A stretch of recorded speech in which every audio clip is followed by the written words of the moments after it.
name's David Parfitt. In this course you will be given a creative insight into how tree houses are made. The classes will cover the technology and principles needed to design a tree house that meets your needs, along with ideas and skills that will enable you to build your own extraordinary tree houses. You will be given ways to approach most of the situations that you're likely to meet in planning a tree house, and inventive ways of solving the problems associated with this fascinating activity.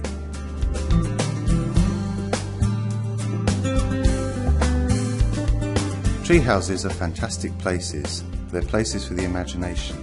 They offer us a mysterious refuge from the everyday. A tree house will work its spell on you even if you don't climb into it. Just the promise of a secret space that you could escape to is a delight. Better still, climb into it and transport yourself into a simpler, more playful world. A good treehouse works on two levels. From the ground, it should look intriguing and quirkily inviting. It should add something to its surroundings. But then once inside, you should feel securely cradled in a small, separate world all of its own. To achieve both of these well, it's important to strike a balance between building a sturdy structure and allowing the peculiarities of the tree and the location to influence the design. The process of designing and building a treehouse is organic. No two treehouses are ever the same. The tree will have a big effect on the shape and the atmosphere of the structure. Having said that, there are many well-tried and tested techniques for building secure platforms in trees that will provide solutions to almost anything you might want to achieve.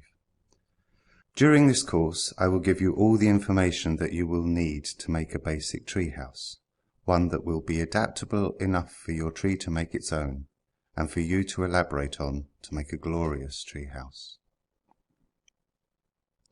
I will also offer suggestions on creative ways of customizing your structure. We will cover design considerations, making platforms for the three basic types of tree, materials and fastenings, and of course safety issues. Making a treehouse is an opportunity to use appropriate technology and materials. This doesn't mean that you need any advanced skills. If you can saw wood reasonably accurately, drill holes and put in screws, then you'll be fine. It will help if you're flexible in your approach, enjoy finding alternative solutions, and are willing to experiment and test things out. Some things you will need to do are going to require a helper, especially at the early stages while you're building the platform. Measuring, passing stuff up, holding the other end of the beams, etc. You may have a particular tree or trees in mind already, but I suggest that you complete all of the videos in this course before embarking on an actual treehouse, as you'll be more familiar with most of the issues that you are likely to encounter by then. It's always a good idea to run through some design possibilities before you commit to anything. Paper is cheap, and in many ways this is where you can have the most fun, being extravagant, unconventional and creative without taking any risks. You may also head off some unexpected problems if you run through the design in your head first. Don't worry if you can't draw. The secret here is to imagine or visualize in your mind the design, and then use drawing as a sort of shorthand to remind yourself. Stick person style drawings are okay. They don't need to make sense to anyone else, remember that. Before you go much further, you'll need a suitable tree. If you already have a tree in mind that you want to build in, use that.